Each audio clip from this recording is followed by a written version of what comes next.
Hello, AJ.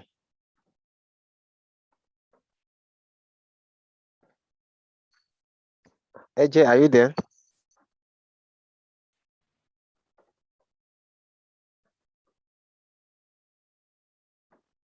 Mr. AJ, you're on mute. You're on mute if... Oh, thank you. Yeah. Good morning, sir, doctor. Yeah, good morning. How are you there? I'm very fine, sir. Are we set to start? Exactly, sir. We're set. Is Wale Rojo with us now? Yes. I Wale can see her Rojo? online. I can see her online. We have not heard her voice. Yes. Is Alaja online? Online.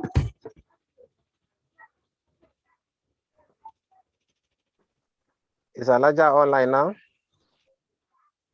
Yes, I saw her online. Alaja Serifat. Let her hear her voice.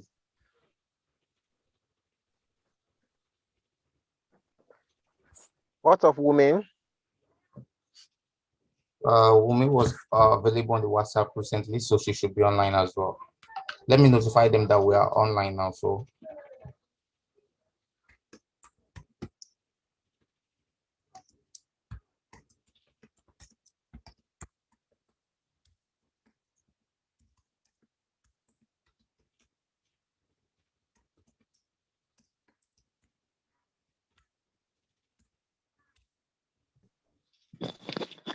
Hello, good morning. yes, good morning, Wumi. Hello, good morning, everyone. Good morning, Wumi. This is Wale Rojo on the line. Oh, madam, good morning. Good Well done. morning. The voice Well done, sounds sir. alike. It's okay. Thank All you. right, great. So how far are we ready? We are waiting for a few people to be accepted. We're just waiting for a few more people to be accepted, and then we are ready. Okay, please just let me know. Yes. Thank you. All right, thank you.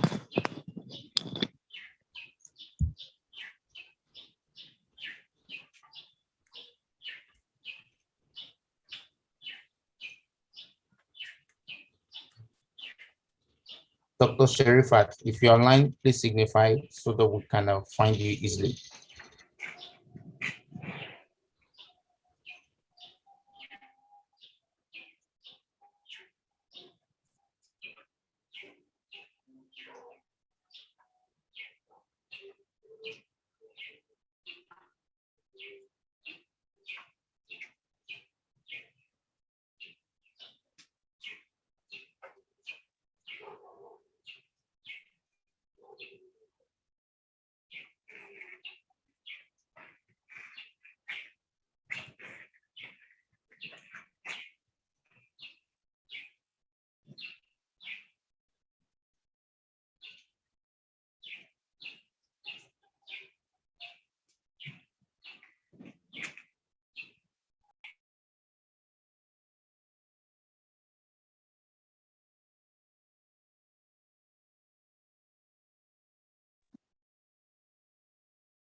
Is Dr. Serifat with us now?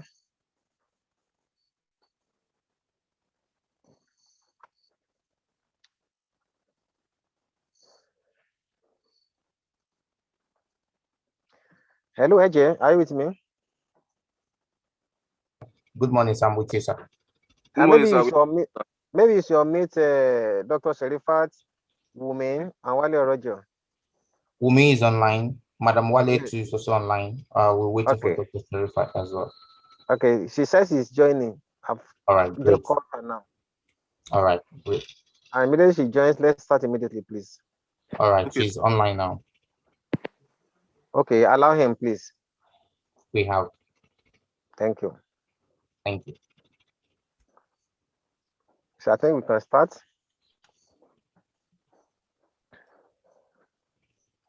We welcome everybody to this meeting. we'll be inviting Mrs. O.A. Wale Orojo to give us opening remark as we begin this meeting officially.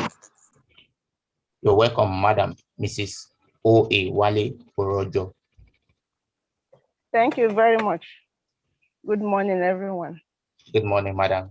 Good morning. Thank you so much. We are happy and we bless God for this again. This is another live webinar organized by RSS Nigeria Local Group. We want to thank everybody participating. At least right now we have 55 participants in the house.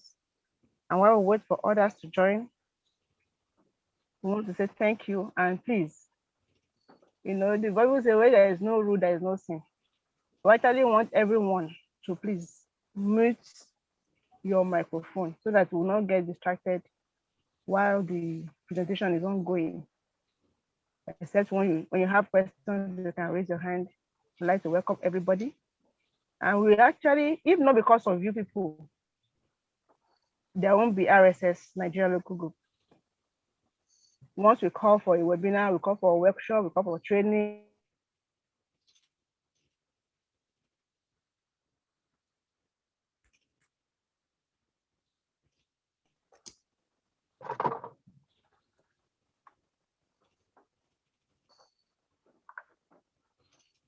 Go on, Madam Wale, we can hear you. I think you've muted her. Please unmute. She's on mute. She's on mute. For your okay. She can go on.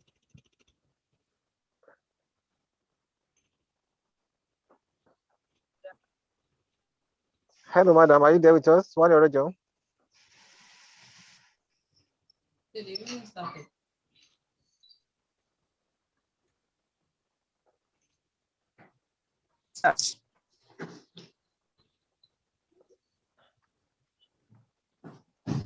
Hello. Yes, welcome, Madam. Okay, can you hear me? Yes, we can hear you. Okay. Okay, I said I would like to welcome the RSS chair in person of Olaiwola. Efforts for Lawrence for statistical analysis, investing UI Lisa, and Meleke Olai is an analyst of the Department of Statistics for Investor of Abeokuta. Is also a guest today. Our distinguished ladies and gentlemen, we welcome you again for being part of us in this event. So right now, without wasting our time, I would like to welcome Dr. Fat for our presentation. A topic presentation of statistical reports. Thank you, Madam Fat. You're welcome. Thank you, Madam. You're welcome. Thank you very much. We would like our doctor in the house, our chief host, Dr. Olani Matthew, to give us a welcoming address. Thank you, Mr. Agent. Thank you, sir. Good morning. I want to welcome everybody, members and other participants, for honoring this particular or the attending this webinar. And in this webinar, we'll have two different titles to be presented.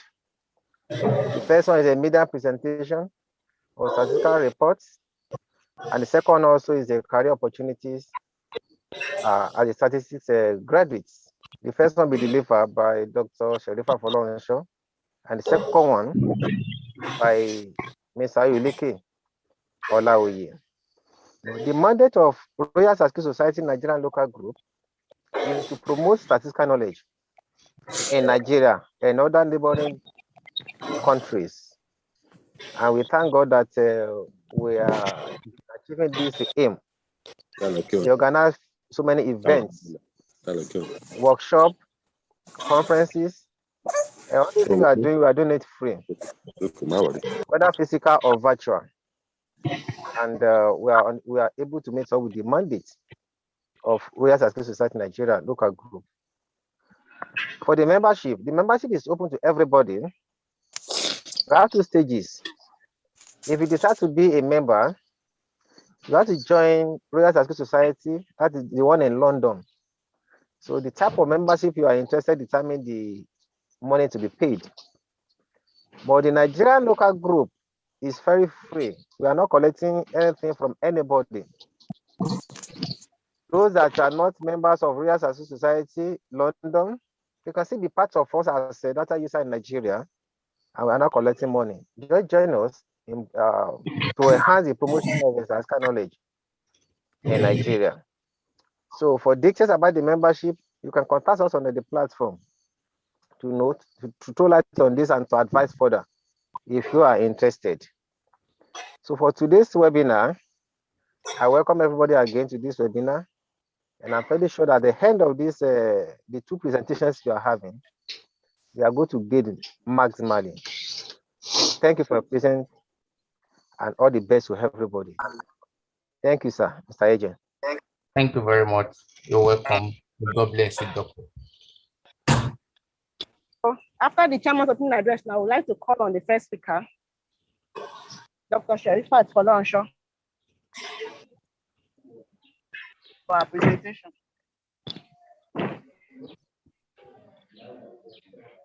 Is Dr. Sherifat in the house? Yes, she's. Okay. Doctor, welcome. She has been muted.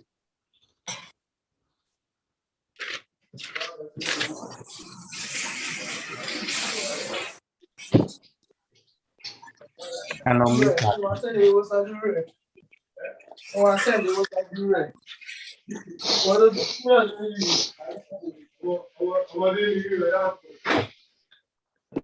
Is she with us? She's with us. She can unmute herself.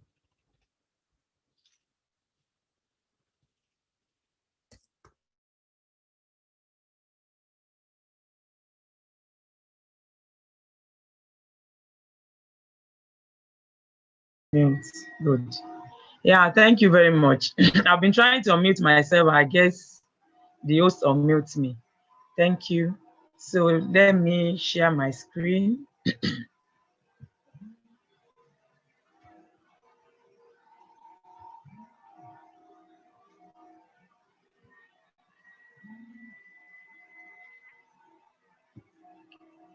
Right. Can you all see my screen clearly? Hello? Yes, we can. All right. Thank you very much. I'm very happy to be here today. I'm delighted to be part of this webinar. I would like to thank Dr. Olaiwola, the Nigerian chair of RSS Nigerian Group, for giving me this opportunity to present this talk. Though this is one of our contributed articles in the recent LISA 2020 book chapter. So in that book, my chapter is titled Statistical Literacy in the Wider Society. So this is one of my articles in that. I have about 4 or 5 different articles. And this one is addressing the statistical reports by the media, how adequate and accurate. Thank you. So I'll be guided by this, right? The title of the talk is Media Presentation of Statistical Reports, How Adequate and Accurate. I'm Sherifat Folansho, like you all know. I'm from University of Ibadan Laboratory for Interdisciplinary Statistical Analysis, UI-LISA, Department of Statistics, University of Ibadan, Nigeria. I'll be guided by this outline. When we talk about statistical reports, what do we mean? Statistical reports or news are numerical information that has a lot of effects on our daily activities. And most of these statistical information include something like price index, election reports, GDP reports, and the day-to-day activities of human endeavor. And these reports, it may be in print, electronic press release, it may be social media, and different types of reports. The reports consider mostly should be the interpretation of graphs, charts, and any other statistical tools as we all know that statistical deals with interpretation of information. The use of statistical information or data to make judgments and decision is becoming popular. So the main thrust of this presentation is to just to assess and identify the inability of news reporting to meaningfully comprehend and interpret numerical values in comments and effectively interpretation of tables and graphs. The study also is about importance of statistical literacy in media reporting. Media in Nigerian national in Nigerian national statistical system. We all know that according to the Statistical Act that guide the National Bureau of Statistics, the Act supports NBS for production and dissemination of statistics in Nigeria, and this Act should be able to conform to standard classification and procedure of media and major data user, because they serve as important statistical data distributor. Like we have the academician, we have the all these research institutes, they're also statistical data distributor. Media also play a very vital role in distributing data to the populace. And media are expected to follow certain procedure before statistical information that matters to the public are released in accordance with this Statistical Act. Most of our media houses, they just give information, especially in Nigeria, they give information not minding the statistical background that is affecting the data or the report they are given. They don't mind the graphs, they don't mind all these tools. These are most of the tools that we use statistics, and we expect that any media houses should have at least a statistical sector in their media houses. The effect of statistical reports on wider society. Like I said, that this article is one of the several articles that I contributed in that chapter titled Statistical Literacy in Wider Society. So now looking at statistical reports that concern the media, we're supposed to have adequate media reports of statistics. This has to determine the direction of development plans and objective of private and public sector. Inadequate of annual budget presentation to the public often exclude practical significance of long-term benefits. You know, in statistics, there is what we call statistical significance, and there is what we call practical significance. We don't need to module these two together. We have to differentiate between a statistical significance and practical significance. Also, misunderstanding and misinterpretation of data by the media sometimes led to apathy in some sectors or panic in buying, especially in demand and supply of goods and services. Challenges in statistical news reporting. One, inability of reporter to interpret numerical values in comments and to communicate with tables and graphs. Such may lead to misuse of concept by comparing apples and oranges. This is like comparing US population with Nigerian population. You are comparing how some developed countries to one from another developing country. You can't compare apples with orange because they are different types of fruits. It's like comparing a civilized structured environment with uncivilized structured environment where most of things are underdeveloped or most of things are still underrepresented. So this is like using a wrong average. You can't compare two different nations that are not comparable. So this is often used by our media houses. They don't use the normal average that we use in statistics. You know, if they're trying to get some average of some things, it's like you have in a class of maybe 50, that you have the old generation, and you have just maybe 2 or 3 young chap in the class, and you want to get the average. You know, when you are getting the average might be maybe 45 years, and in the recent, the average, the populace of that class is the old student. So you can't compare. You need to do some set of classification. You know, you can range them maybe from age 10 to 20, from 20 to 11, 20 to 20, 20 to 30, 31 to 40, something like that. That can actually give us a true picture of the average we're talking about. But the media houses, because they are not aware of these statistical tools, they just give some information which is wrongly put, and it can, the interpretation can lead to another panic. Transmission of unofficial statistics from one electronic media to the other often lead to misleading graphics or lying with statistics. Lack of skilled professional or reporters with at least intermediate training in statistics. Like I said, most of these media houses are supposed to have a sector in their units, maybe the budget and planning, or a statistical a statistical sector, that you have some statistical experts that even before any reports could be given out, they are supposed to look at the tools, the tools behind it, look at the underlying assumption to know whether what you want to report to the public is actually the true value of what it is being. And also lack of skilled professional or reporters with at least intermediate training in statistics. I've explained that. Sentimental reports in statistics are common but difficult to identify, as numerical evidence are often amplified to create apprehension by ignoring the relevance. You see some of these examples, like the recent Igon,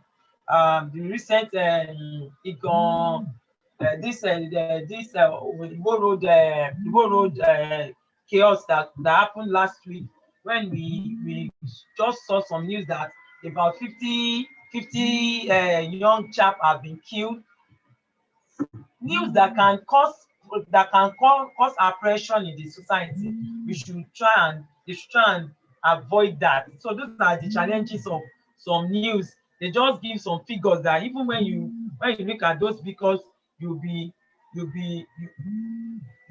apprehensive that what is actually happening. Then another thing, poor understanding of statistical indicator among other challenges. Most socioeconomic indicators like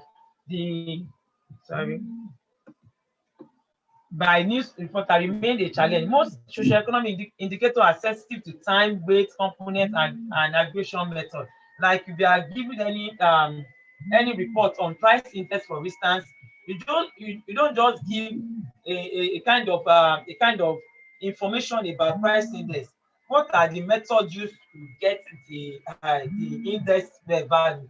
What are the time? What are the weights, the component, the aggregation method? They don't consider that. They just give different kind of information that can give bad information about a particular society or a particular country.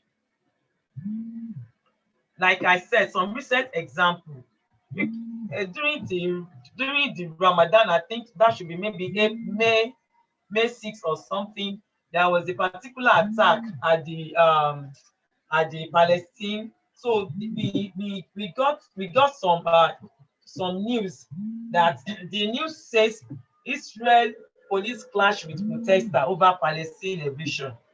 Why one of the Palestinian was now trying to look at the news. When they try to analyze that news, is the news actually is it about some Israelite police clash protester, or what actually happened was, how is it a clash when one side has all the guns and the other side is praying?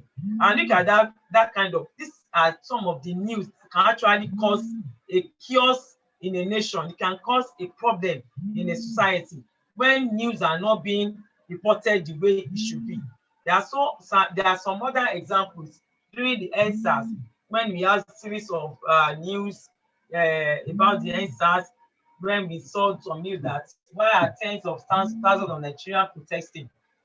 And when we look at the news and we saw what actually happened, are the media really giving us the true picture of what is really happening? We saw different kind of news that can cause more problem to what is being on ground. So all this news, before any news can be reported or can can be brought to people to listen. It has to be there are some steps that the newscaster or the media house is supposed to follow before such news can be reported.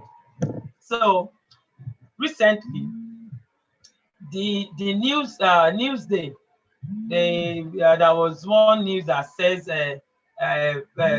thank you the communal clash. Some says police gunned down 14 bandits, and in natural sense, when we actually look at what actually happened at that place, the news is not the reverse is the case. So all this kind of news, they're supposed to go and they're supposed to try and season them and look at them before they can they can start giving us that kind of news. Recently also, like I think last week, June 6, 2021, one of the news, I think this one was talking from Vanguard, I think, was talking about Igogon. They say Igogon boys as bandit reportedly killed 20 in Oyo. So this, you can see this kind of figure, say 20. When information reaching, when the people now went to that place, we felt that though there was bandit attack in that place, but people that were killed were not up to 20. There are some news that says scores were killed, different kind of numerical figure that can cause problem, that can cause apathy, that can cause disaster in the society. So these are some of examples. So actually sorry. 1 minute, please. So the next,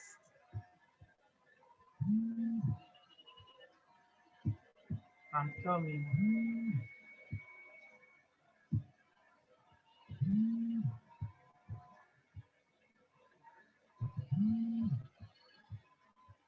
Can you still see my screen? Hello? Yes, madam, we can see your screen.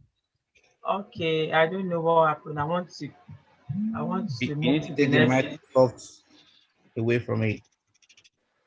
Okay, I'm trying to move to the next one. All right. Yes, great. Okay. Great. Okay. So okay. All right. So I will just try to use these two examples from the analysis of some review cases that the first one is, let's ask this question. The questions that, does media have any right to present election results? That is the first one. So I'm going to look at a particular election result in Nigeria. So the first case study is election results. So those previous examples were just some of ambiguity that media houses are doing in presenting most of their report. So this first case study is on election results. So actually, in 2018, he made some assumption, he made some assertion on 2011 presidential election in Nigeria, and it focuses on the language of presentation of the election results before the official announcement by the Independent National Electoral Commission (INEC).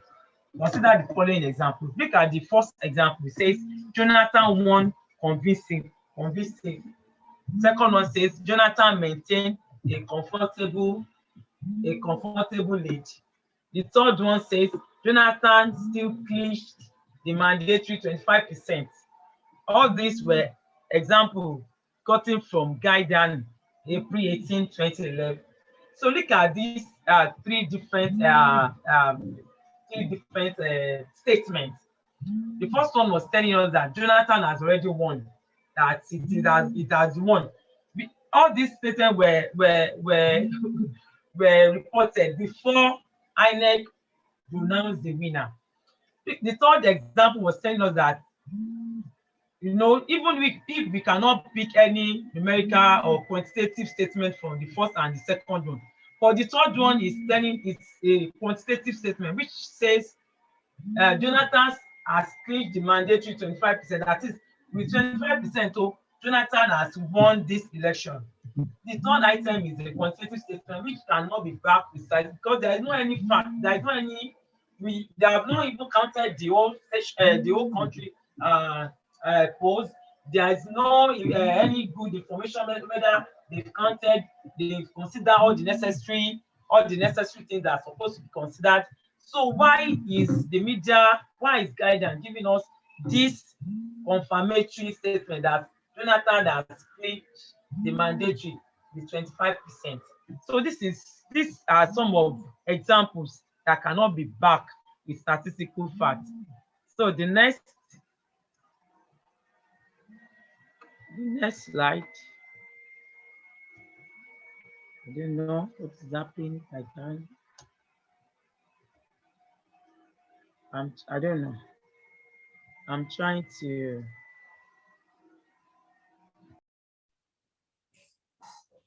We can still see your screen.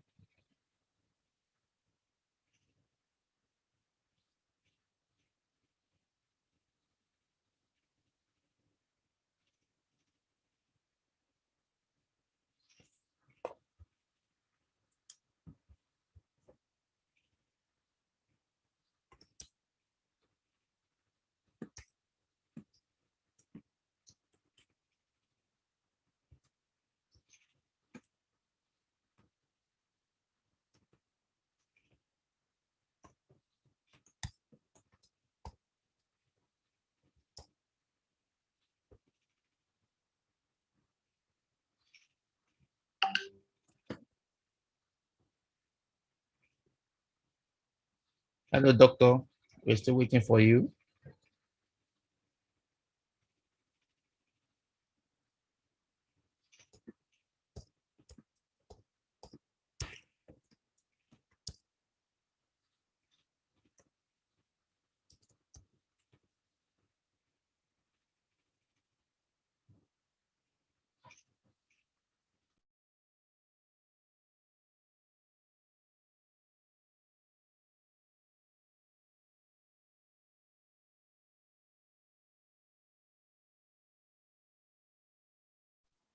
Are you there, doctor? I'm trying to share the screen from my end. I'm not sure if you can see it.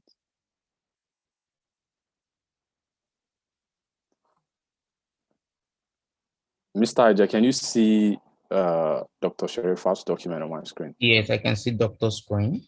Dr. Sharifa's screen is the one on. But if you can share it from your own end. Yeah, I'm currently sharing it from my end. Can you see it? Are you seeing the slides change? Yes, I can see the slide change. So okay, so if she's on, she can just pick up from there. Yeah, let's ask her to unmute herself so she can flow. She's actually speaking, but we can't hear her. I think she might be on mute. Okay. I think I'm back. Can you hear me now? Yes, we can. All right. I'm very sorry. I don't know what happened, why I can't change my. I'm trying to help you share from my end. So if you tell me to go to the next slide, I can just do that. All right. Okay. Yeah. So I think this is where I am. So like the case I'm talking about, that's the election results. There is, over the years, it has been noticed in Nigeria election by the journalists with the means of discerning that if any president is to have emerged in Nigeria, he must have won some particular states, which are Kwara and Benue. So, but look at that assumption. It is from the media. So the reality was identified in 2007, 2011, and 2015 that actually those presidents that have won, they actually won Kwara and Benue. But in 2019, this did not turn out to be the case. Before the end of 2019 election, many predicted that the emergence of President Mohammed Buhari via social media is without adequate and accurate data, because it was later concluded that the elected president of the 2019 election skipped the Benue state. He did not win in Benue, but later became the winner through 19 states out of 36 states. So that means what the media has already presumed that before you can become a president of Nigeria, you have to won those two states. So that was why I asked that question, that does media have the right to tell us how do you understand? Because they did not even give the INEC the authority to give those pre-assumption. So, and we're able to look at some of the previous election, and in 2011, in 2015, but in 2019, the case really was a reverse. So also, you know, okay, maybe you can go to the next slide, because I don't know what is happening.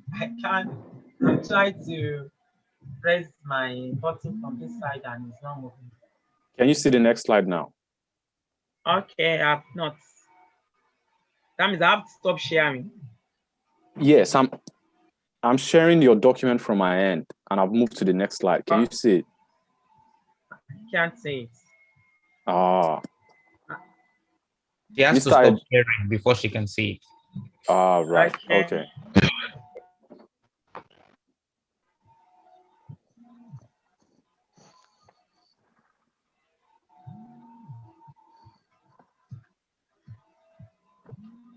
What's happening? Can you share it? But you can continue your presentation, even though you can't see the screen, please. All right. Yeah. Please continue. Okay. All right. I think I know. I've so the Hello, question. Dr. Sherifat. Someone is sharing you as it's been. No, I'm okay now. Hello. Where we see you, Dr. Sherifat. Let me continue. I've seen it.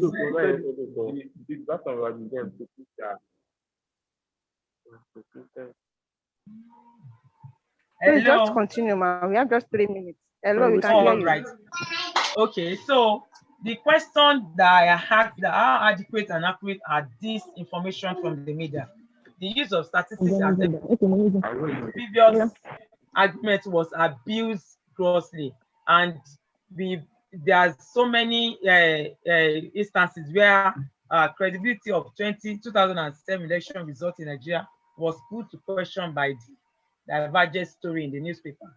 That was in 2016 by me, and these are some of the examples. So let me quickly go to the second scenario, the second case. That is price index, consumer price index. Evidence is also has some evidence from some analysis of some review cases that we look at. This one is when in a report by a journalist at Lagos, he also a Guardian man, one Mr. Benga in 2018, he proclaimed that Nigerian would will need to brace up for another round of hardship with the soaring price of food commodity considered as a staple food of household. According to the report, a 50 kg of parboiled rice initially sold between 12,000 and 12,500 naira then, and rising to maybe 13,000 and 40,000. I guess the price is not the same now. So what we are trying to look at in this example was that if we are trying to talk about price index, what are the measure, what are the tools, what are the calculation, how do you measure? Because for a media to just give us some information about price index, they must have got, because at MBS, the way they have a price index section, section in MBS, that those are collecting prices. They go on a daily basis, so they collect prices of different commodities, and there are some statisticians that will calculate. They use the time, they use the weight, they use every necessary indicators were considered before they can bring out a particular price index. But the way media, they will just give you some numerical value, and that is actually a misuse or misabuse statistics. So what I mean by this is that, are they really consider all the necessary statistical tools? We have the simple average, we have the aggregate, we have the Marshall Edgeworth, we have the Pache, we have Lafaye. All this, were they considered before they just give us report about price index. So these are issues. These are issues that we need to look at. So, and also from during the COVID, there was a particular report, the media report influenced on not only on price, but also determine purchase direction, because everybody was in panic. We don't know what will happen. We are all in lockdown, but we have some news about prices of commodities. So the media, they just give information, and there is a particular report from Afolabi in 2018, which asserted that market prices changes are dynamic and should be presented as so. But they are the media considering this kind of thing. They just give information, not minding what are the rules, what are the assumptions behind the figure they are giving us. So I have some just 3 recommendations that media houses in Nigeria, they need to embrace statistical thinking when carrying out statistical investigation and reporting by strictly following the principle of the Nigerian Statistics in 2007. Reporter who cover statistic-related news such as weather forecast, national home price index, GDP, and other sensitive news should be encouraged to attend advanced statistical reporting seminar. News media needs to have statistics department that will deal with highly complex information for accurate and high quality media information. In conclusion, I will just conclude that study has also just a kind of vital of the media in statistical literacy as regards data reporting to the public. The sensitivity of consumer price index reporting to daily living and election results as a yardstick to good governance was highlighted as case study to justify the importance of media presentation of scientific figures, and it is now recommended that there is a need for basic knowledge of statistics and its intricacy by the media. Thank you for listening. Thank you very much for having me. Thank you very much, Doctor. Thank you. Thank you very much, our presenter. Thank you. We really appreciate you, even though the Thank technical issues, but at least. Thank you so much. So right now, please, audience, if you have any questions, start typing in the chat room, or you just put it somewhere so that you will not forget. We'll take all questions after the second presentation. So right now, join me to welcome Mr. Olaoye for his presentation, Yeleke.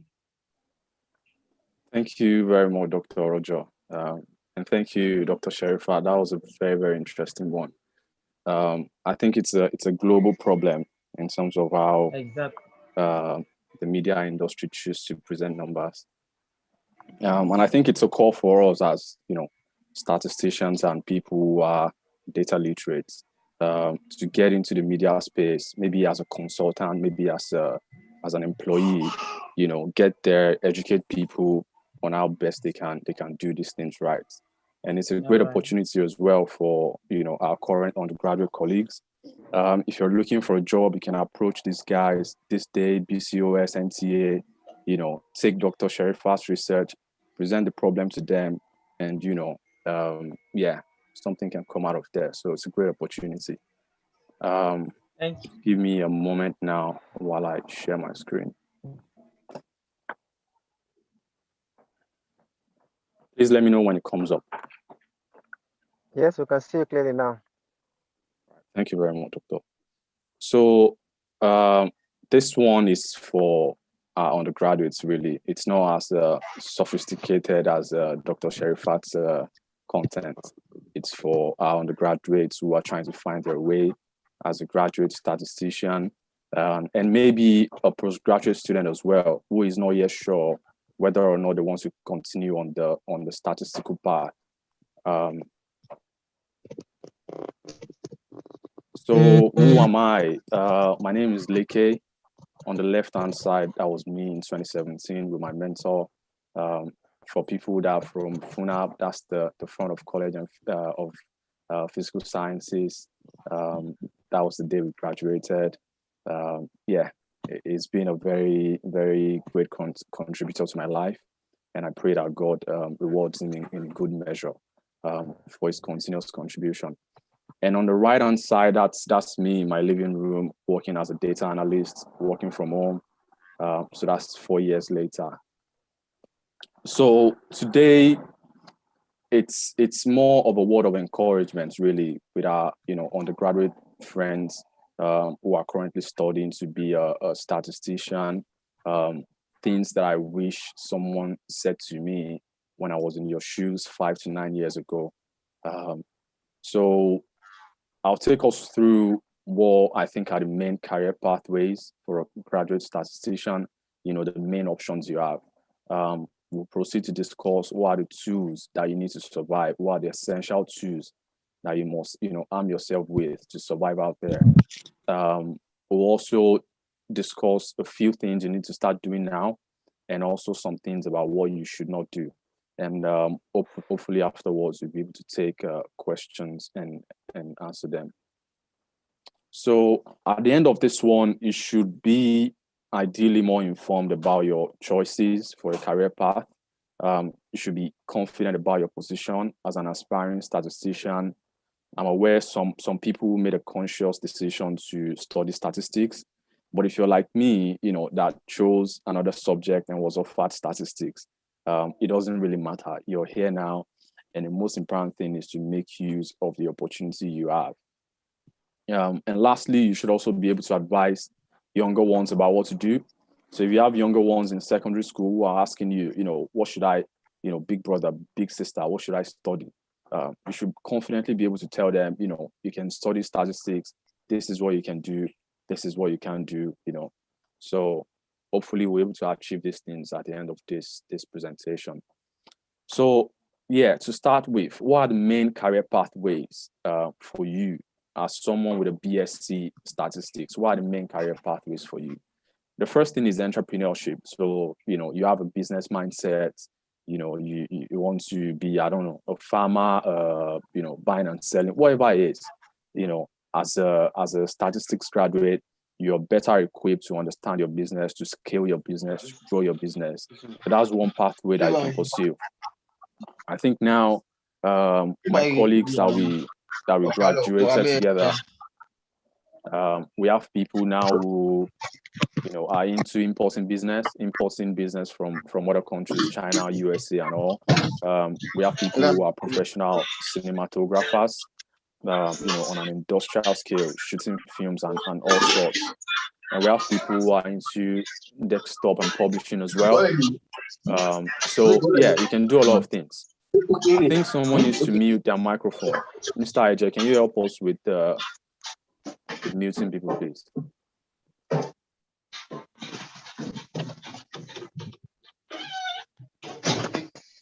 I'll mute everybody, so you have to unmute yourself back. Okay, please do that.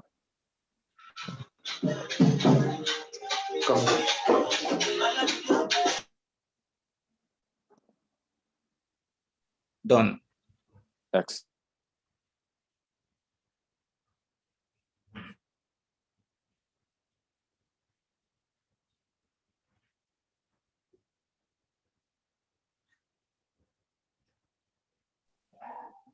Hello, Mr. Leke. Maybe you continue with what you are doing, please.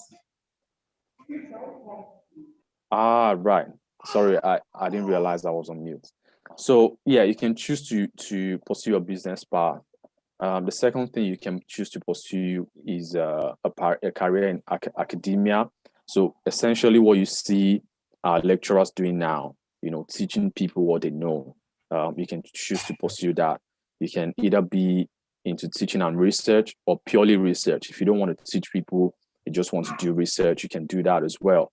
The COVID-19 pandemic, all the methods that they employ to curtail the pandemic in terms of, say, social distancing, use of face masks, all those things, researchers are behind all those things, doing research, finding what works and what doesn't work. So that's a career path in academia that you can pursue. And finally, you can pursue a career path in the industry. So in a commercial setting, be it public or private sector. So if you're working, say, for example, in GSK, manufacturing drugs, supporting people that produce drugs, Cadbury, producing Milo and all sorts, you can choose to pursue something there. In terms of industry professional, you can also go to the public sector. So working for the National Bureau of Statistics, for example, local governments, state governments, federal governments, there are jobs there for statisticians that you can pursue. So to expand more on entrepreneurship, what are the things you can do and how can you do them as a statistician? The first one is agriculture. So many of the founding fathers of modern statistics, you talk of Carl Pearson and the likes, they perfected many of their methods, in agricultural settings. Talk of analysis of variance and all the other likes of, t-test and all. There are methods that you can employ in agriculture. Say, for example, you want to test if two plots of land are yielding significantly different, amount of produce. Those are the things that as a statistician you are thinking about. Whereas, as a lay farmer, you might not, be equipped to think in these lines. You as a statistician, you're better able to manage your farming business because of those skills, the knowledge that you have. Real estate as well. There's a lot of estimation going on in real estate. How much houses can we build on this piece of land? How many people can we get to live in this building? So yeah, that's something that you can go into as well. That as a statistician, you have that mental skill, that mental acuity to do these things, much more better than it's done without the knowledge. Normal buying and selling as well, you can do that. So say, for example, if you're living in Abeokuta, as a layperson, I open a shop selling shoes in camp, right? I might not care much who my customers are, but as a statistician, you can say, wait, who are these people that are coming to buy from me? Are they male or female? Where are they coming from? Are they coming from Obantoko? Are they coming from farther out? Do I need to, advertise my products better so that I can even get more people to come? So you can be thinking in these terms as a statistician. So that is how your knowledge can help you in business if you choose to pursue that path. So academia as well, I said before, you can choose to become a lecturer. So with your BSc, you can easily get a research assistant job with your BSc. And while doing that, you can do your MSc while doing that, do your PhD while doing that, and then you can increase your rank. So go from research assistant to a lecturer to a professor, maybe even become a dean of a faculty or a VC, a vice chancellor. So you can do all these things easily if you're determined. And there are many universities, many polytechnics that will welcome you with open arms, with your degree. But you just need to make sure that you know what you're doing. So it's not enough to just pass the exams, right? Because after you present your certificate to them, they will ask you questions. So you need to be able to show them that you actually know what you were taught in school. So yeah, this is where the most of the job lies on you. So I mentioned before that the third thing that you can choose to pursue is a career path as an industry professional. So with your BSc, you can easily get all these jobs titles, as a researcher in a company. Say, for example, GlaxoSmithKline, the producers of different drugs, they have tons of statisticians working behind the scenes, researching what drug should we produce? How effective is this drug? All those things, they employ statistical tools to test them. So you can be in that team as a researcher, as a statistician, as a data analyst, as a data scientist, as a data engineer. And what you're learning now as a statistician, enables you to do all these things. And then if you have a MSc or PhD, it just gives you, more edge to advance, to progress. So you can work in the World Health Organization, the World Bank, NBS, like I said, National Bureau of Statistics. All you just need to do, make sure you know what you're doing. Make sure you can tell them that you know statistics, if you see what I mean. So it's not just enough to pass the examinations. Make sure that you're actually learning and developing yourself as you progress. Now, moving on to the tools you need to survive. First thing, you need your BSc degree to survive. Put your best effort to that to make sure you come out with a good one. In terms of technical skills, so for me, my own day job as a data analyst, I work alongside accountants in an auditing firm. The main tools that I use are Microsoft Excel and R. Those are the two main tools that I use. But Python is very, very popular as well. I think I spoke to the ASON president, Funab chapter, and I learned from her that some people actually know Python. So that's a really good thing. It's a really popular language as well that you can learn, SPSS as well. So, and these things really, with dedication and commitment, they're not difficult to learn. Say, for example, Excel. If you do Excel 10 minutes a day for 30 days, you can go from not knowing anything about Excel to being very, very comfortable to analyze data in Excel.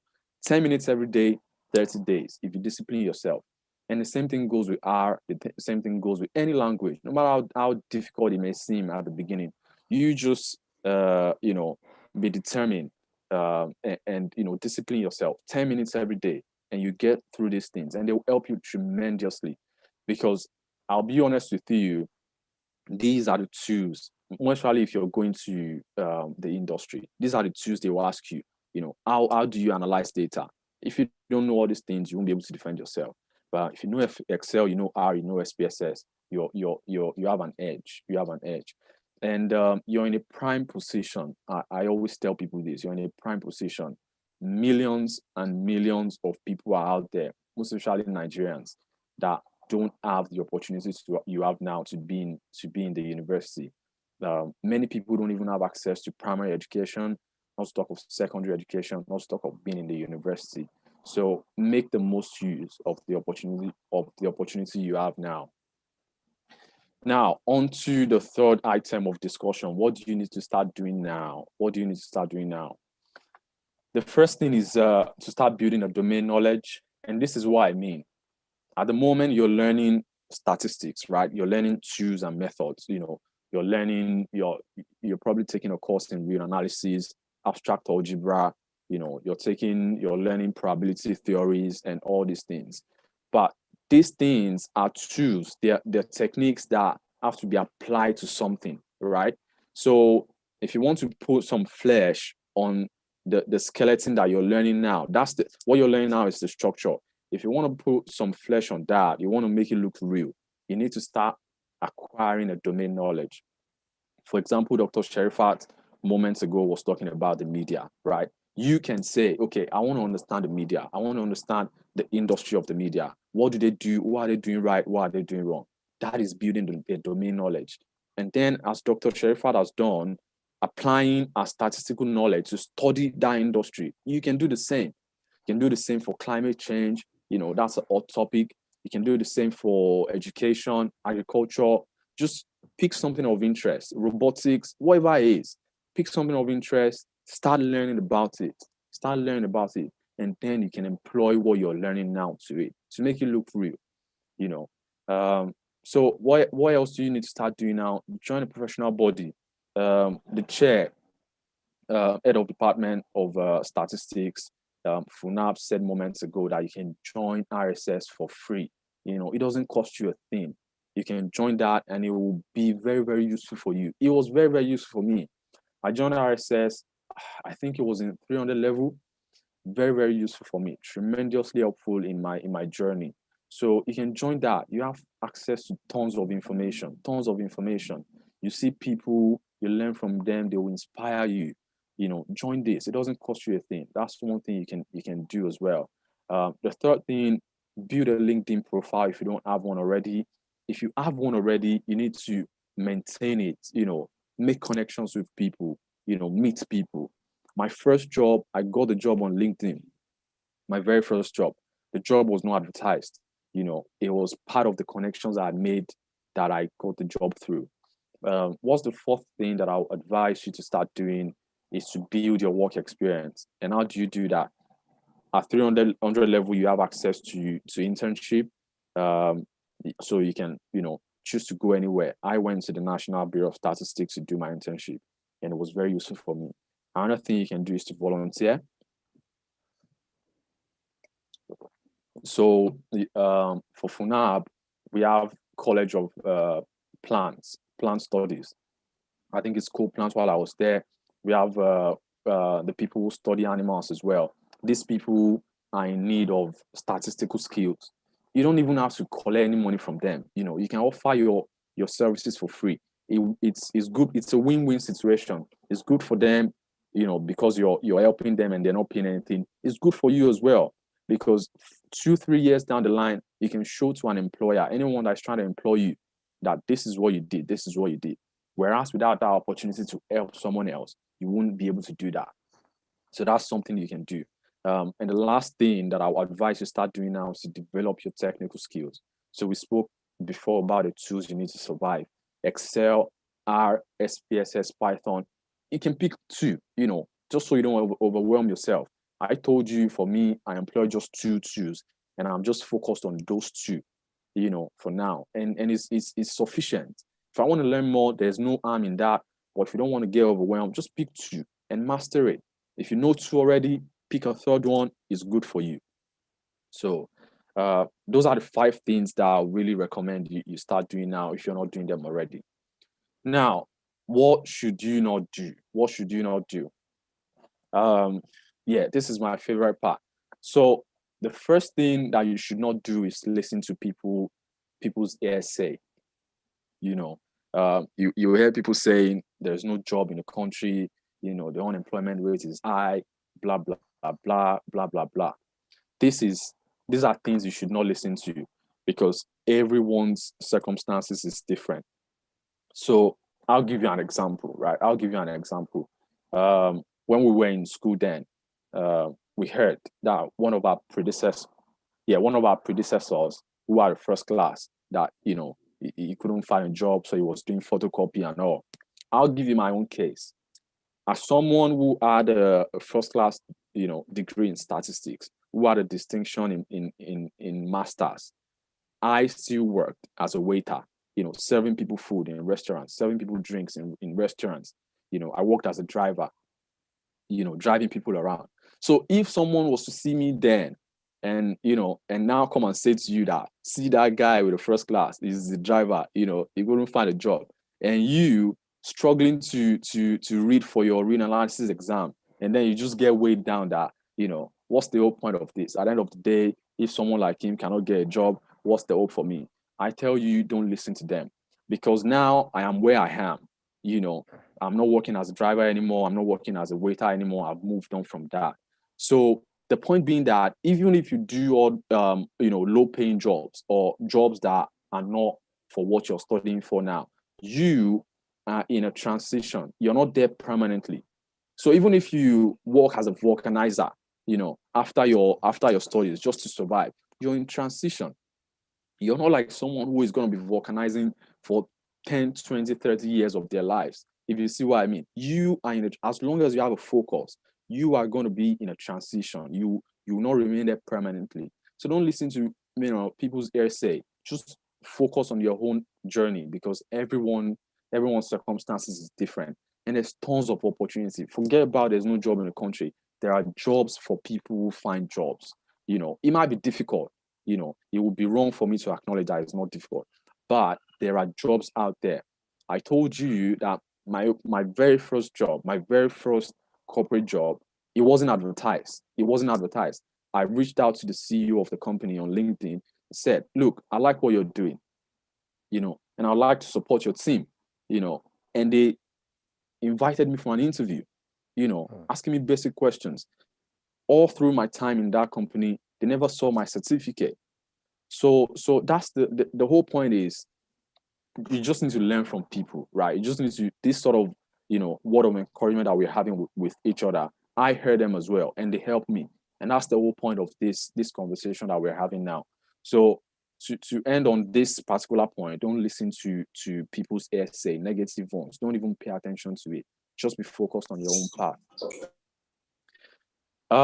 On the second point of what you should not do, don't joke with these 2 things. The 2 things being your industrial training and your final year project. Please, please, please don't joke with them. If you look very well, you see that these 2 things have the highest credits beyond any course that you're doing. They have the highest credits.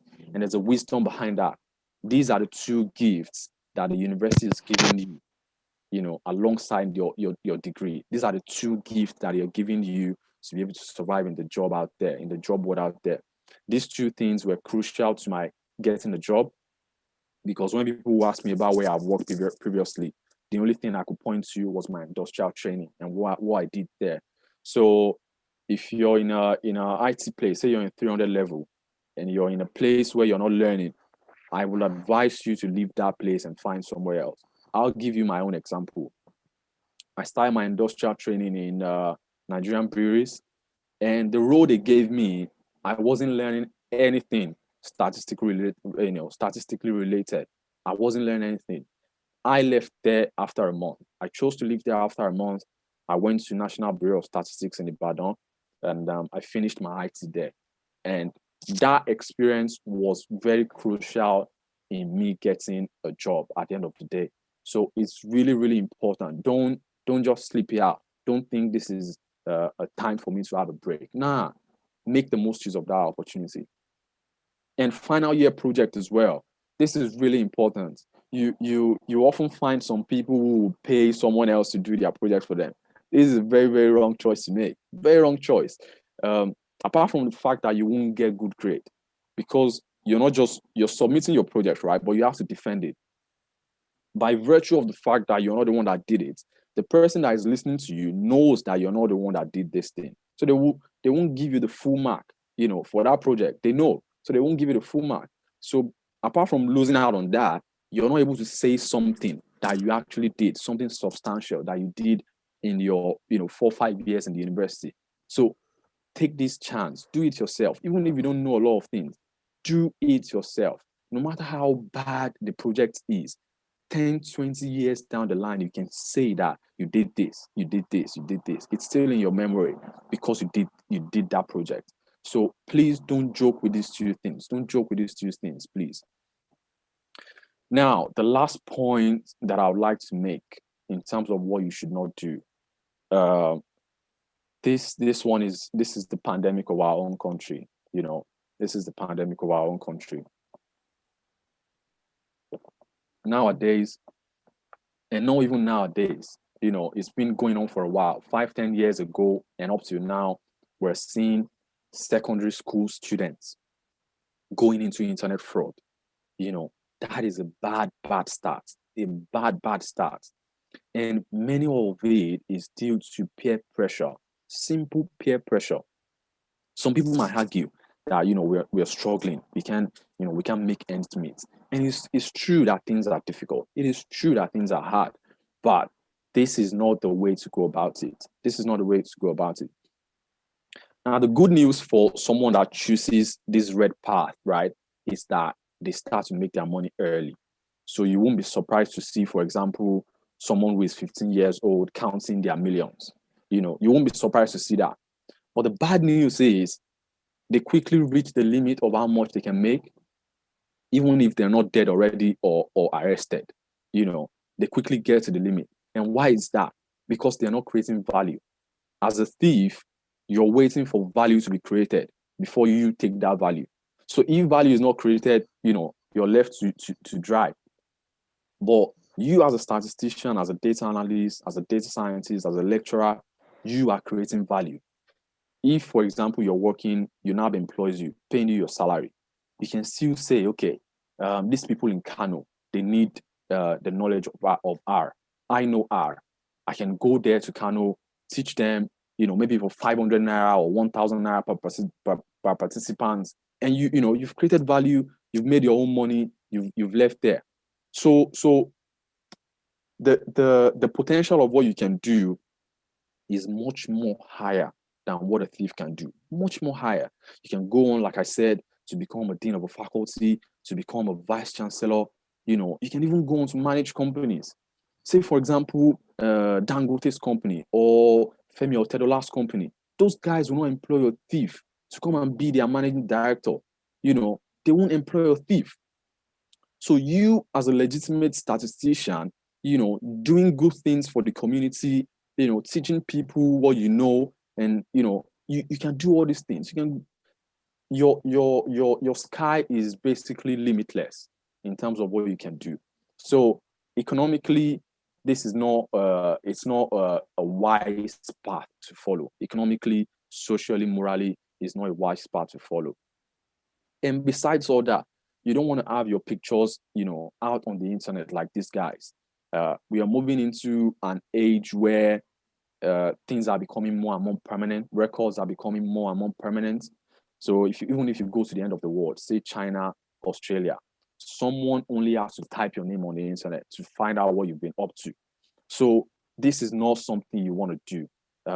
This advice is really for our undergraduates, because I understand the pressure that is on you. Seeing people, buying flashy cars, spending money here and there. We all like good things. So, no doubt you might think about it, but I'm just hoping that this word will just make you sure that you are on a good path. You just have to be patient. Or if you're patient, focused, and dedicated, I'm telling you, 5-10 years down the line, you won't regret the decision you've made. So to end this on a positive note, just a call to action for our undergraduates: develop your CV. Develop your CV now. If, say, for example, you want to be a lecturer, put it there. A lecturer, University of Agriculture, Abeokuta, 2025 to 2020 something. Make your CV look as you would like it to be, and then work towards that. There are many CV templates on the internet that you can find. Find that, adapt it to your own, put your name there, put your skills there. Then you can use that to judge yourself and make sure you're developing. At the end of this session, I'll share my CV with the ASOM president and some other materials along with this slide that might be useful for you. So yeah, hopefully that gets to anyone who needs it. And the last thing is, be bold and be brave. Like I said to you, my first job, it wasn't published, it wasn't advertised. I basically got a job by reaching out to the CEO of an organization, telling them about the work that I had seen and telling them how I can add value. So they called me for the interview. We did the interview. They asked me questions, and that was it. That was the end of it. So it wasn't advertised. So be bold and be brave. Like I said, you're in a prime position, as someone who is in the university studying to be a statistician, or any degree for that matter. You're in a prime position because millions of people are out there that don't have access to university education. Some don't even have access to primary. Not talk of where you are now. I had to wait for 4 years before I got admitted to the University of Agriculture, Abeokuta, after my secondary education. 4 years. I did jump 4 times.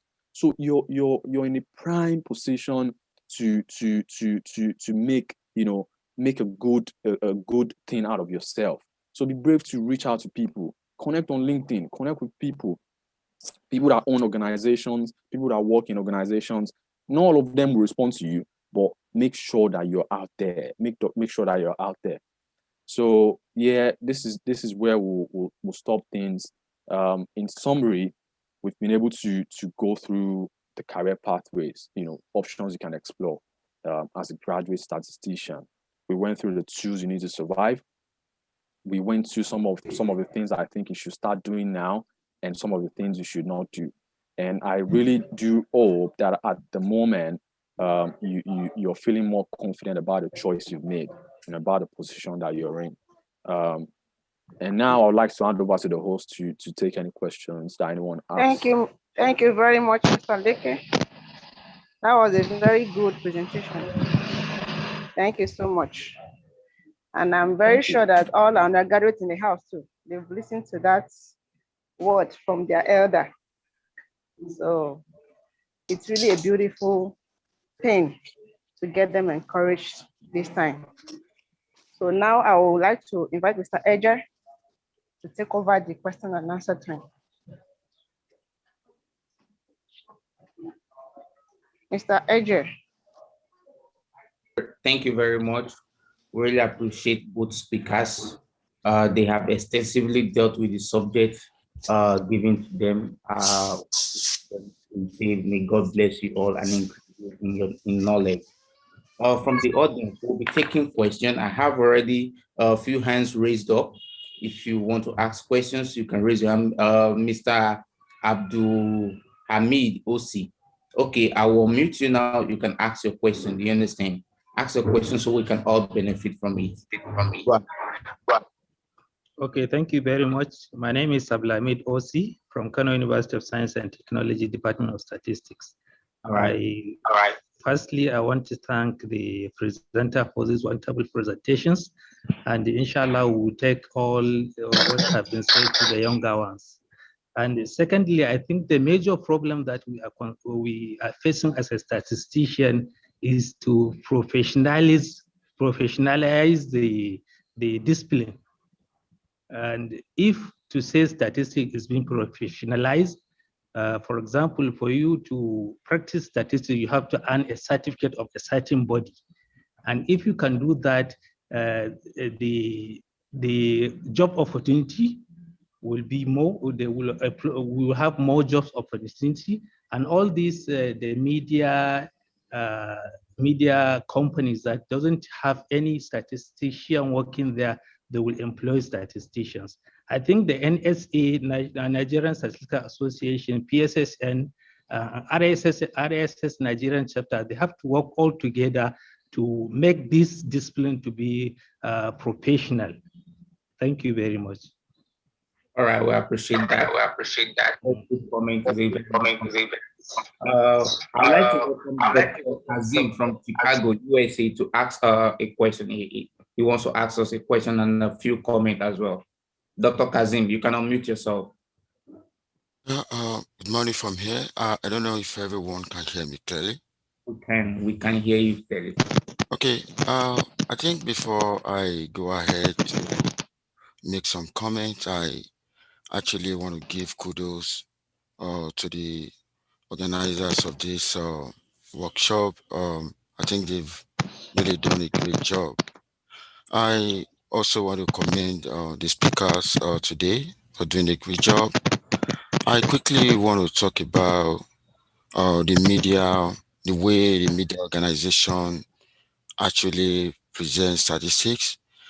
I want to say that what really happened, they actually took the advantage, or they capitalized on the flaws in statistical methodology.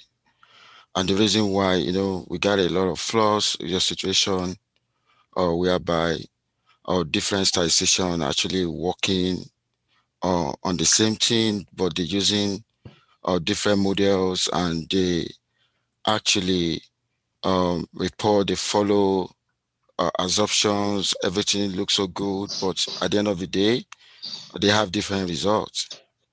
I want to say the media organizations are aware of this,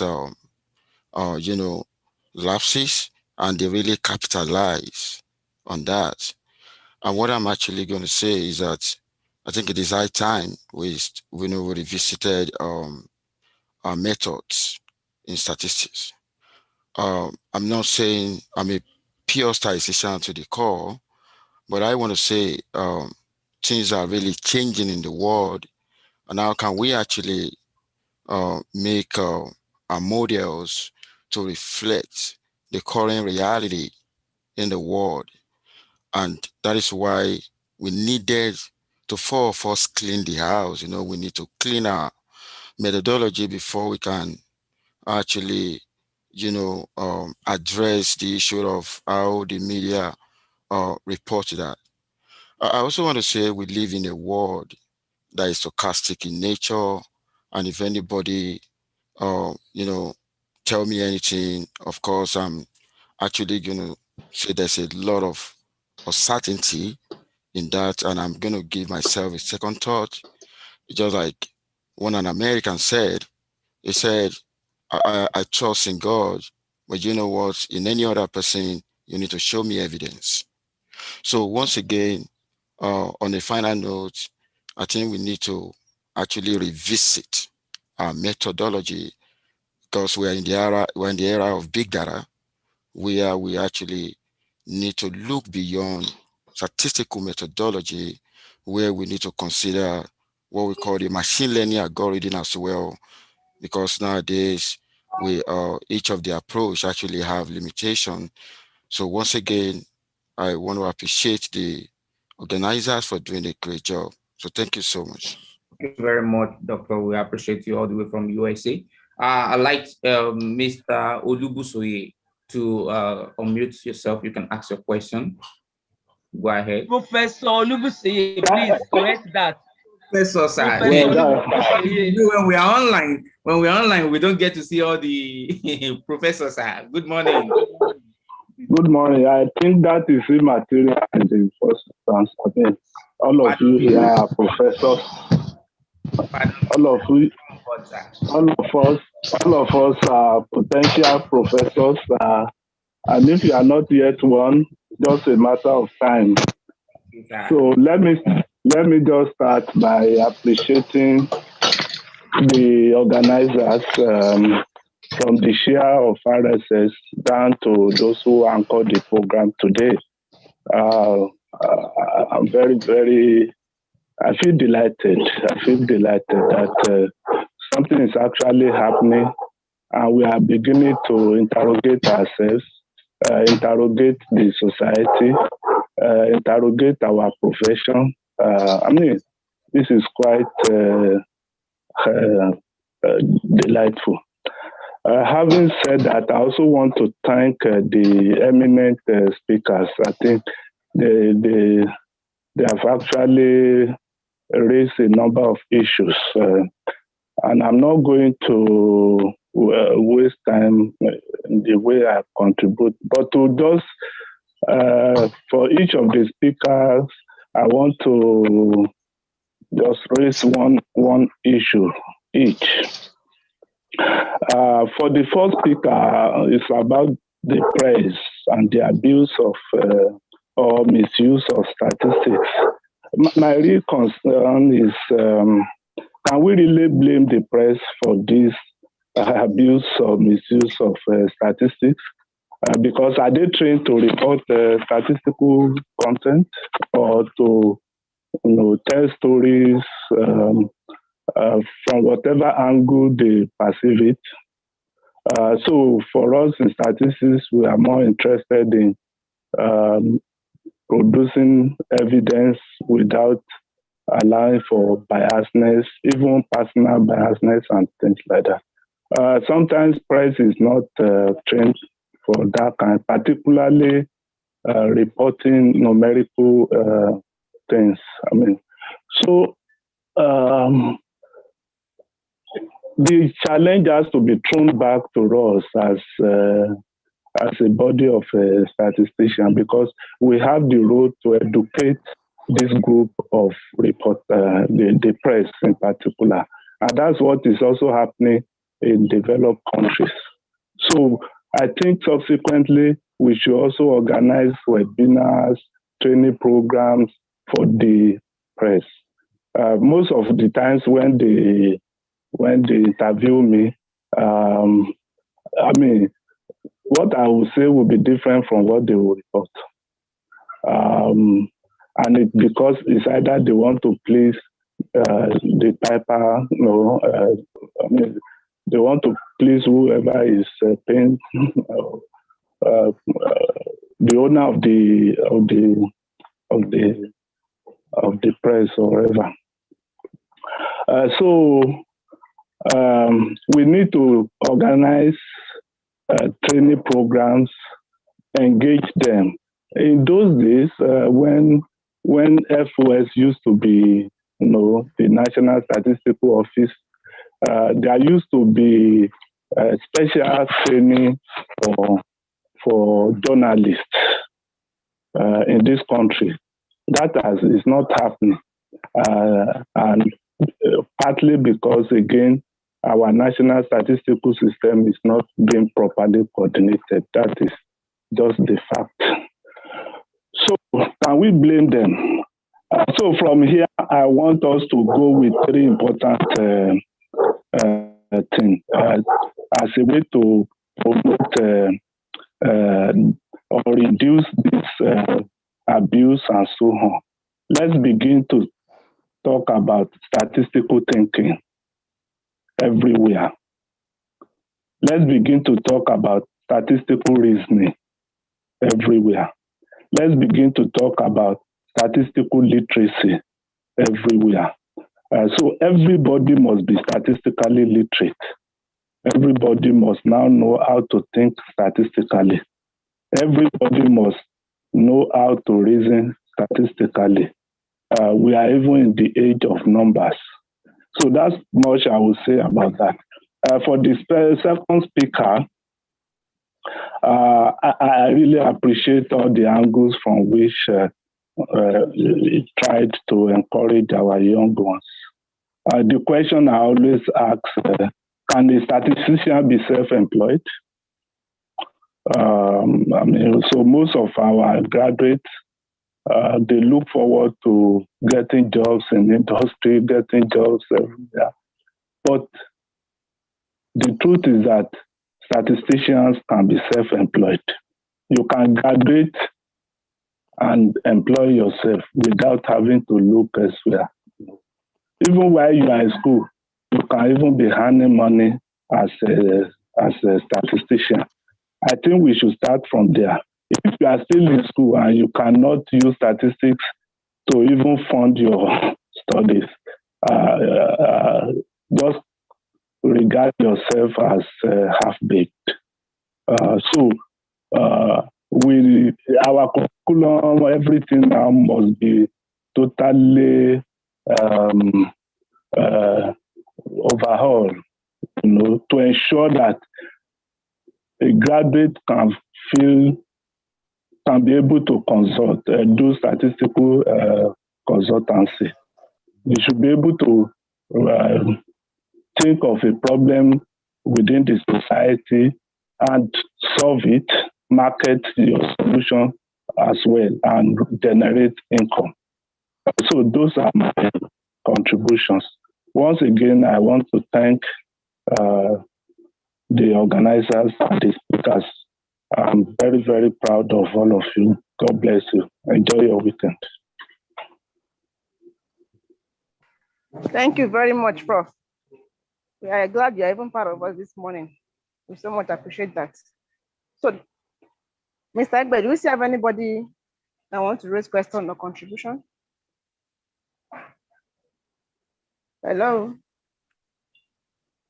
Yes, we have 3 people who have raised their hands. We will only admit 3 people because of our time. Yes, please, I will mention their name. And the first person is Mr. Peter Ogunika, or maybe Doctor. I don't know. We have so many intellectuals in the house. Please today. Just mention their names. Maybe we should forget about title. Yes, we just go ahead. Please, audience, don't be angry with us. All right. Kindly unmute yourself, sir. Yes, please. All right. Thank you so much. I hope you can hear me now. Yes, we can hear you. Yes, we can hear you, sir. All right, thank you. Yes, I want to appreciate the organizer of this program. Well, join my voice with other speakers to appreciate, not to waste much of our time. Looking at, I also want to appreciate the speakers as well too. Sorry. Looking at I feel, subject to my own knowledge and understanding, I think the first person that gave a contribution, I think he has given a big gap, and that is the area of the profession itself. How do we make statistics more professional? And that will have covered up many of these gaps. It will cover up many of these gaps. And at the same time, while we develop the models, do we also play the politics? These two things are very, very important. Just a little learning from what's happened among the ophthalmologists and optometrics. Ophthalmologists are in the lab doing their own work. Optometrics, they are in the lab at the same time. They are part of the national politics. At the end of the day, you have the optometrics, taking part in the national politics and getting more fund, more support by the government. So we have to do this too. Professionalism. I must give kudos to Mr. Ogunsanwo of Channels TV when this guy reports statistically, you know this guy is really a truly statistician.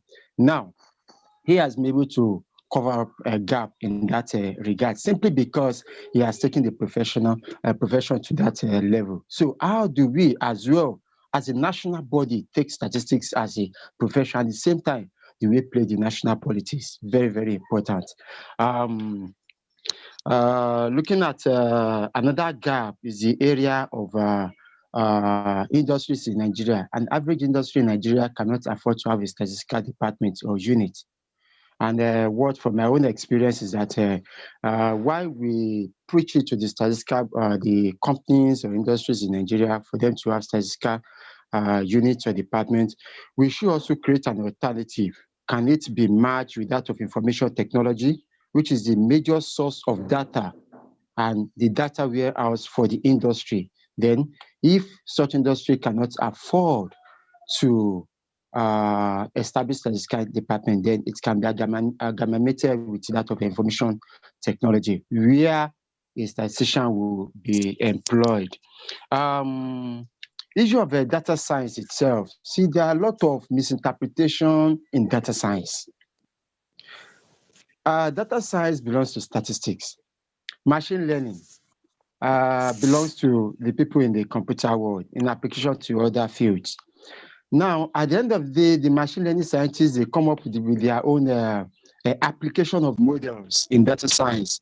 However, they misinterpret a lot of these results. And that itself is a gap for us, which statisticians are not yet talking about. And itself is leading to misuse of statistical tools and results. And finally, is the area of catch them young.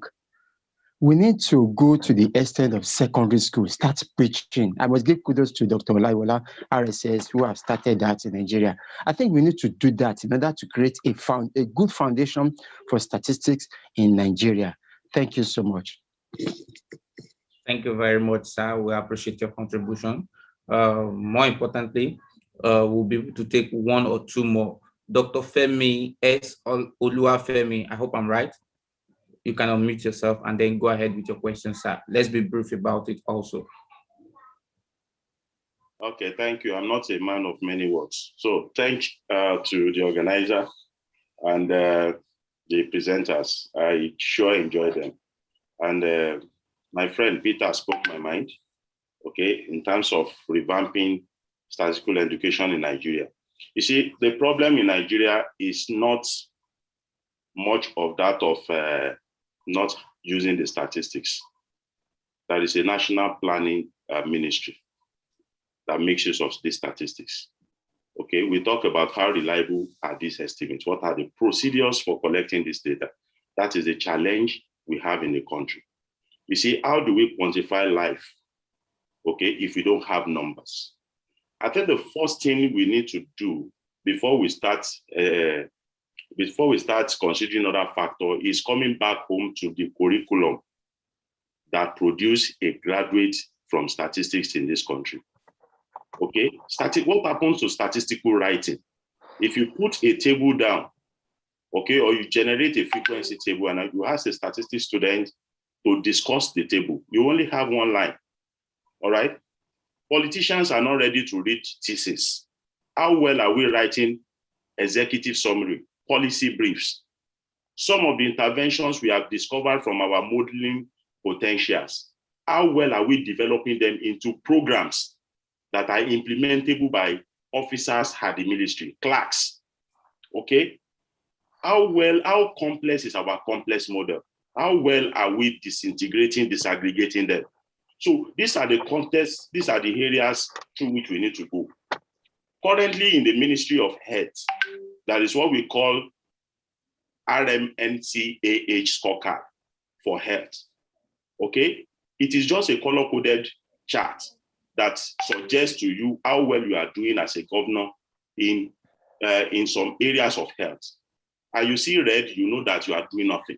You see yellow, you know that you are on the track. And you see green, and that's a pass mark, you are doing well, all right? So how well are we bringing on statisticians or would-be statisticians into this concept? There is a lot of gap.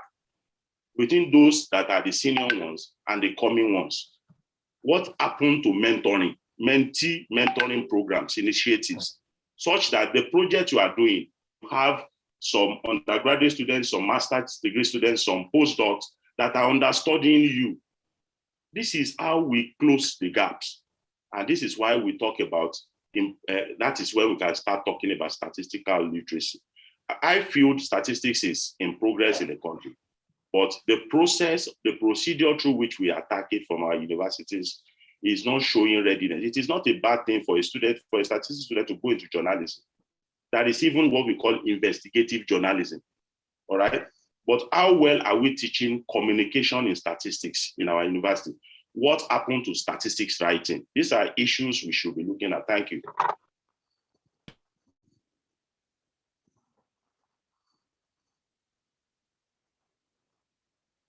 Mr. Ije, you're on mute. Thank you very much. Yes, the second speaker would like to react to some of the questions that came in at the background. We will not be able to take too much questions. Maybe after him, we'll just take one more person, which is Olawole Ayorinde, and then I'll hand over to Mrs. Wale Orojo to continue from there. So, Mr. Oyeleke, you have the floor right now. Thank you very much, Mr. Ije. So I think the main thing some of our friends asked for was my LinkedIn profile, so that we can connect and speak after this event. So that's my name, that's my email. Connect with me on LinkedIn, send me an email, and we'll speak more. So I think the next thing is someone asked where else they can do their IT besides National Bureau of Statistics. So someone suggested UI Lisa. So that's one to consider. If you're not in Ibadan, I think someone asked if they can go to YRS. Basically anywhere where numbers are being used, where data is being collected, where data is being used, anywhere really. You can work in a bank. Just make sure that you carve a role for yourself where you're learning, where you're developing. That's the most important thing. So some people will employ you and they'll just sit you down doing nothing. Don't think that is a blessing. That is a curse. So anywhere you are, make sure you're doing something good for yourself in terms of learning. So I think that's the main thing. So the final one is, someone asked, how do we connect with those who might have worked or are working in our desired field? I think that the person is worried that some of their colleagues are in a point where they don't know what next to do or get involved in. I think this is where you need to utilize a mentor. So I told you that while I was in the University of Agriculture, my mentor was Dr. Laiwola, and he's still there. He's still there, supporting people, providing guidance for them. So if you're there, you can go to him. You can go to other statistical lecturers. They have resources. They have contacts. Tell them about your problem. They'll guide you through. If you're in any university, approach your lecturers. You need to build a relationship with your lecturers. That's a key thing that I would really like people to take away. Build a relationship with people that are teaching you. Be good to them. They know tons of things. They can guide you through points of confusion. So yeah, this is where I'd like to stop in the interest of time. Thank you very much, Mr. Ije. Thank you very much, Mr. Oyeleke. Networking is key, and that is the essence of this platform. We meet and then we network with people. Okay, quickly, Mr. Olawole Ayorinde, come up with your question. You can unmute yourself, and then let's quickly have it. That's where we stop for the question section today. Olawole Ayorinde, please, sir, come on board. Good morning, everybody. Thank first you. of all, I'd like to say thank you to Dr. Laiwola for this. I've heard a lot about RSS, but I saw the advert online, and I actually tried to join. First of all, I would like to say also thank you to Dr. Oluwafemi, because he has already said a little bit of what I was going to say. You see, I think one of the problems we have right now is, as statisticians, I think relaying our message is one of the problems we have. Okay, yes, you know the methodology, you know the analysis, but okay, how do you relay this information? You see, nobody in the House of Reps is going to come and sit down and look at tables. How do we do our visualization? Like, how do we communicate our data to people? a layman, when he sits at his office, do we know the 5-second rule of visualization? When people see it in 5 seconds, do they understand what you're saying? Like, how do we communicate to the government and the professional body also? You see, when we start having different bodies coming together like this, it will make it it will make it a joint thing whereby we'll be recognized, highly recognized. Like Mr. Leakey said also, you see, to those that are just graduating, I also graduated a few years ago, and it's been good. And working on what you know and trying to learn more has always been pushing. Thanks to Dr. Mrs. Wale Orojo, she's always been there. Whenever I call, she's always there. And that's where fostering relationship comes in. Truly, these are our lecturers while we were back in school, and we don't have good, maybe we might not have that close relationship with them because we're actually way back, or we didn't get to where they expect us to get to. But for those that are just graduating now, those that just graduated, I would stick to this lecture. Hello? Please go ahead. Hello? Somebody get him. Go ahead. Okay, so as I was saying, like when it comes to these lecturers, they're like just like saying they're like your parents in school. They're like your parents when it comes to this profession. Hold tight to them. You can always go back to them, make them understand. There are so many things you won't understand as an undergraduate while you're still back in school that you still have to revisit. You still have to go to them and say, okay, this is it. Like, this is what I need. This is where I'm lagging behind. How can I help? How can you be of help to me? And definitely they will always come true. So I wish everybody a very pleasant weekend. And please, Dr. Laiwola, please, how can we join RSS? Even those of us that are not in the Southwest. Thank you very much. All right, we'll allow Dr. Laiwola to react to that question. Doctor, please, in a brief moment. Thank you, Mr. AJ. Thank you, sir. First of all, before I answer that question, let me appreciate people or the participants in this webinar. I can see many professors who taught me when I was in school. I can see many people from ministries, directors, deputy directors, my senior colleagues, junior colleagues, and so on and so forth. When I see all this, I'm just very happy. Professor Lu will say from University of Ibadan, he taught me. He is my mentor up to now. We chat privately and many advice from him and many other people like that. Dr. Yamaken said something about mentee mentoring. It's very, very necessary.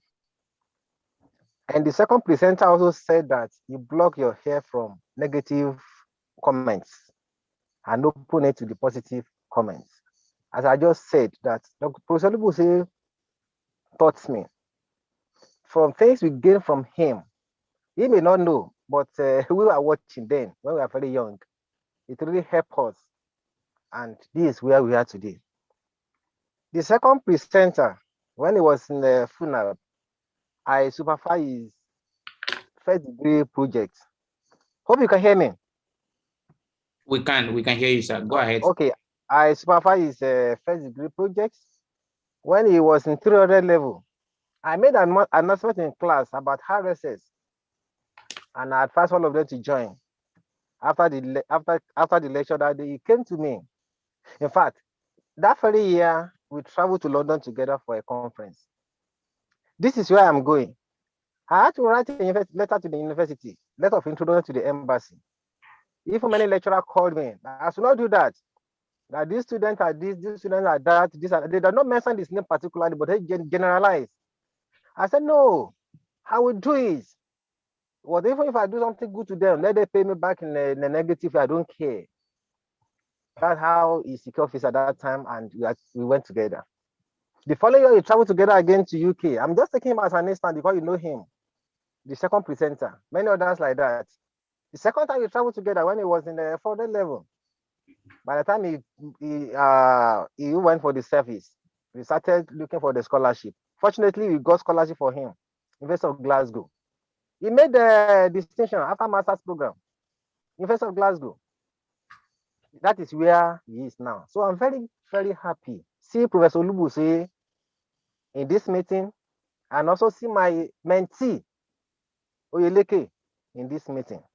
Where we are, what are we doing to contribute into people's life? Are we still believing in the hoarding of knowledge? Are we still believing that I cannot share available resources with anybody? Whether you can utilize, there are so many resources you have at hand that it's not more useful for you. But you can advise others to key in. Many people, they will just keep it with themselves. So where are we heading to? Concerning the strengthening of the statistics profession in Nigeria, let me tell you, Nigeria is known with politics. That is number one. Then number two, NSA have a critical role to play. Because when you talk of statistical society in Nigeria, it is only NSA that recognize, especially like RSS. I'm telling you, I could remember when we were trying to establish, they said, what of NSA? They want to hear from them. So if NSA is not taking up something about statistical society, something in Nigeria, it cannot work. They also have a government backing. But like RSS Nigerian local group, we are not against anybody. We are fully support NSA. If NSA can take the lead, we are ready to support. I went for an accreditation somewhere. When they came in, they said, which statistical society do you belong? Do you know that thing believe only in NSA? So where I'm going is this. All the statistical bodies we have in Nigeria, being NSA, be PSSN, be whatever, you must come together, make it to be one. Then let NSA take the lead. You can get whatever you want from the government. But if the house is not in order, hey, there's nothing you can get. We can still be in that problem. So please, let's have it in mind that we need to work together. By the time we work together and work with NSA, because you can't do anything without NSA in Nigeria and have something about statistics in Nigeria. It's not possible. So let's come together. Then under one umbrella, we have ISI, International Statistical Institute. There are so many associations under that. So why can't we just practice that and achieve what we want to achieve? At the beginning, I said the mandate of RS Nigeria local group is promotion of statistical knowledge in Nigeria and the neighboring countries. If you have that kind of thing in mind, you will not care of what you are passing through. You will not care of challenges here and there. You just be focused. And because the RS Nigeria is very focused, that is why we are today. So please, it is the responsibility of every one of us to work together. So to ensure that we have a statistical professional in Nigeria be strengthened. Otherwise, you can't achieve anything. Back to the last question. It's very simple to join RSS. You can contact me. I will advise you.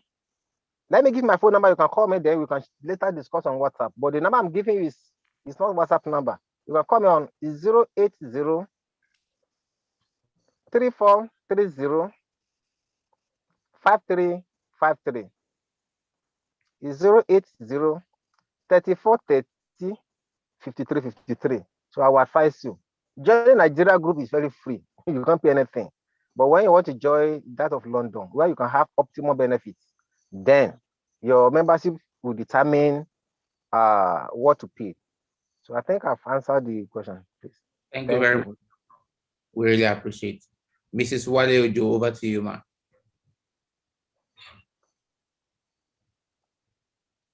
Mrs. Wale Orojo, over to you. Thank you. Hello. Hello, sorry, I'm here. It's the mic that is refused to unmute. Oh. Thank you very much. Thank you, the contributors. Thank you, our guest speakers. Thank you, all participants. I think the next thing we need to do now is presentation of certificate to the presenters, and that will be handled by the RSS chair. So I would like to call on Dr. Lawala again. Thank you, Mrs. Thank you, Mrs. Wale Orojo. You're welcome, for giving me the opportunity to do this again. Mr. Oyeleke, will you please share the first certificate of Dr. Sherifat for or Mr. Eje? Will you please first share the first certificate? Okay, we're working on it, sir.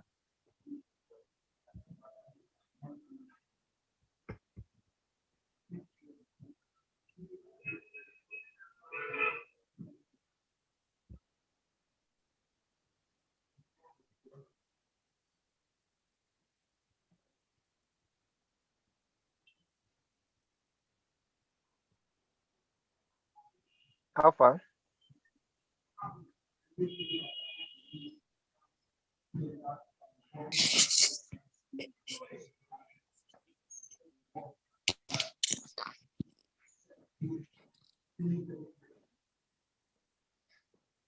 Please be patient with us.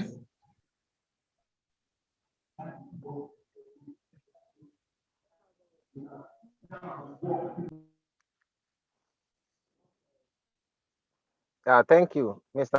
Uliki. Dr. Serifa Folonso. Oh, this is fine. Dr. Serifa Folonso. Yes. Yes, On behalf sir. of the RS Nigerian Local Group Executives, all other members of Royal Statistical Society, Nigerian Local Group, and all data users that are in the midst of the group, we appreciate your beautiful presentation and what you have contributed Thank you, into sir. people's knowledge this morning. So thank you. I hereby present this certificate of appreciation, and this is awarded to Dr. Serifat Folorunsho in recognition of the infallible services rendered as speaker for the symposium webinar on media presentation of statistical reports and career opportunity in statistics by Royal Statistical Society Nigeria Local Group on Saturday, 26 June 2021. Thank you, madam, and God bless you. Thank you, thank you, thank you. I'm very grateful. I don't know what to say. I'm very grateful for giving me this opportunity to be part of this webinar. Thank you very much, sir. I really appreciate it. This is lovely. I love it. Thank you. You're welcome, ma. Thank Thank you, you ma. very much. Thank you. We have to like it. Thank you, ma. Can we have the second certificate for the Next one, second please. presenter?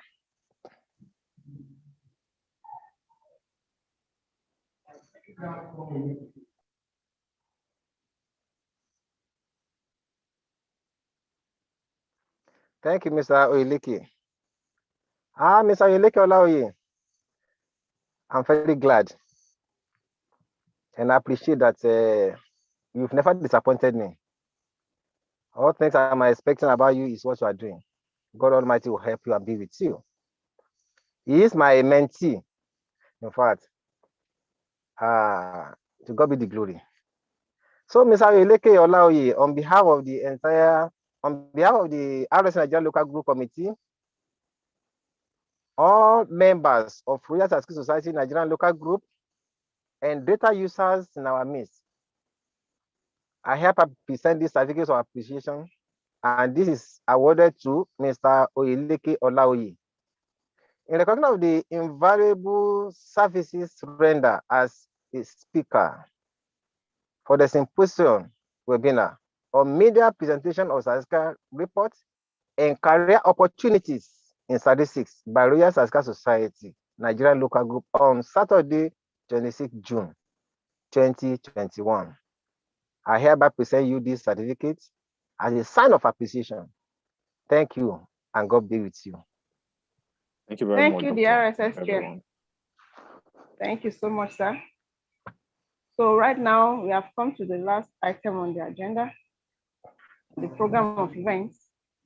I would like to invite Mrs. Salami for thanks and closing remarks. Yeah, good morning, everyone. Sorry, good afternoon. It's already noon. Good afternoon, everyone. My name is Olaumi Olatoye from National Bureau of Statistics. So I would like to give the vote of thanks. Wow, this is quite an what's it called? It's quite an insightful and interactive session. I believe everyone enjoyed, and we learned so many things from it. On behalf of Dr. Olayo, on behalf of the chairman and all members of the team of the local group, I would like to express my sincere gratitude to the speakers and Dr. Follow-Shaw. You gave a very excellent coverage on your topic, and also Mr. Oyeleke for a brilliant and encouraging encouraging presentation on this topic. Well done to everyone. You guys did really well. So, like Mrs. Orojo rightly said earlier on, she was like, without the members, there's nothing like RSS. So we'd like to appreciate everyone, all participants, for taking your time to join. In fact, we sincerely appreciate you, your effort, your commitment, your continuous, dedication towards sustaining this society. We really appreciate you all. And also permit me to commend your continuous efforts. In fact, it's top notch. It really thrills me whenever we have a webinar meeting and I see participants. At least you can see we have over, okay, it's now 55. We had over 76 participants that logged in, that joined. We hand up to like 88. Yeah, sorry, you said we have like 88, 89. Yeah, it was just quite a number of minutes. Okay, yes, that's quite encouraging, because if we keep getting like 20 something, it's discouraging. We'll be like, so what's the essence of this society webinar meetings and all that? What's the essence? I think we should just dissolve everything. But you guys keep encouraging us, you keep coming up, anytime we have meeting, you keep, it's quite encouraging, and we really appreciate everybody. We really appreciate you. We just want to say thank you for sustaining this group. You guys are the engine. You all are the engine. You all are the engine. The RSS is just the body. You all are the engine. Like you keep moving and sustaining the society. We really want to say thank you for everything. Thank you so much. So, and also we would like to encourage everyone. Please keep on supporting. As you can see, we don't want you all to relent on this, because your participation, your continuous participation makes this workshop, makes this society, to still remain as we are, and also take us to the next level, the level we want to be. So please do not relent. We want to see more of you. Please, we encourage you. Don't give up. Don't give up. Please, just keep on encouraging us by showing up. We keep updating you about any of our activities, and we also want to for you to always show up. We just want to encourage everyone, and also to Dr. Olaiwola. From what you said earlier on, that when you saw professors and doctors joining I could see you were kind of getting really emotional, and I would like to say thank you, because I also want to say thank you. Please, I might not be permitted to say this, but thank you for being part of my success story too. Where I am today, you're part of my success story. So I would like to say thank you, and also to the speakers, Dr. Folonsho, you're my good friend. So thank you so much, and I'm proud of you. And also Mr. Oyeleke. Keep on being you, keep on winning. That was quite an encouraging presentation. I'm sure you encouraged a lot of people in this group, a lot of graduates and undergraduates in this group. You did so fantastically well. So thank you so much. Thank you thank you to everyone for joining. God bless you all. So bye for now. Thank you. Thank you, Mrs. Wumi. So lastly, I want to say thank you to everybody. Thank you very much. As we bring this program to a close, we say thank you so much. God bless you all.